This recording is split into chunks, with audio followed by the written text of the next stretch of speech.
રીતના અસામાજિક તત્વો ઉપર લગામ લગાવવા માટે કઈ રીતના પગલાં ખેડા જિલ્લા પોલીસ કરી રહી છે? વારંવાર ગુનો કરવાની ટેવવાળા જે લોકો છે, જે લોકો અસામાજિક પ્રવૃત્તિઓ કરે છે, ગુનાહિત કૃત્યો કરે છે અને સામાન્ય લોકોને જેની રંજાડ રહે છે, એ પ્રકારના ખેડા જિલ્લાની અંદર 100 કરતાં વધારે અસામાજિક તત્વોની યાદી તૈયાર કરવામાં આવેલી છે અને એમની વિરુદ્ધમાં એના ગુનાહિત કૃત્ય મુજબ અલગ અલગ પ્રકારના કડક પગલાં લેવાઈ રહ્યા છે.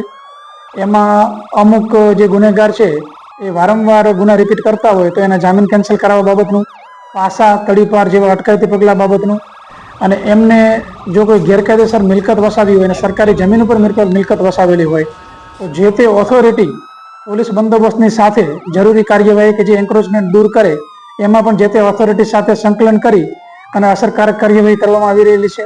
એટલે આ 100 કરતાં વધારે જે ગુનેગારોની યાદી છે એમની વિરુદ્ધમાં તમામ પ્રકારના જે કાયદાકીય રીતે પગલાં લઈ શકાય એવા તમામ સખત પગલાં લેવામાં આવશે જેથી કરી અને આવા બનતા ગુનાઓ અટકાવી શકાય.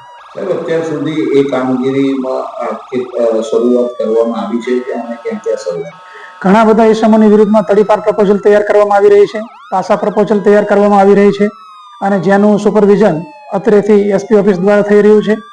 એ સિવાય ગેરકાયદે જે લોકોએ સરકારી જે ઇલેક્ટ્રિક જોડાણો છે એ પોતે ગેરકાયદેસર મેળવી અને વીજ બિલ ન ભરતા હોય એમાં જે ઇલેક્ટ્રિક ડિપાર્ટમેન્ટ જે અધિકારીઓ છે એની સાથે રહી અને આવા બુટલેગરોની વિરુદ્ધમાં એના જોડાણો ડિસ્કનેક્ટ કરવામાં આવેલા છે.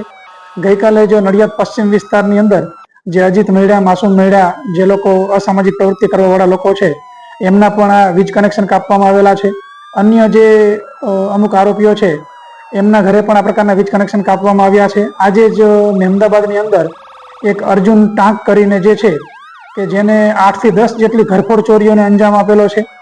એટલે એ આરોપીનું જે મકાન છે સરકારી જમીનમાં હતું એમાં ઓથોરિટી દ્વારા પોલીસ બંદોબસ્ત માંગતા પોલીસે સાથે રહી અને એનું જે મકાન એન્ક્રોચમેન્ટ જે થયેલું હતું એ તોડી પાડવામાં આવેલું છે.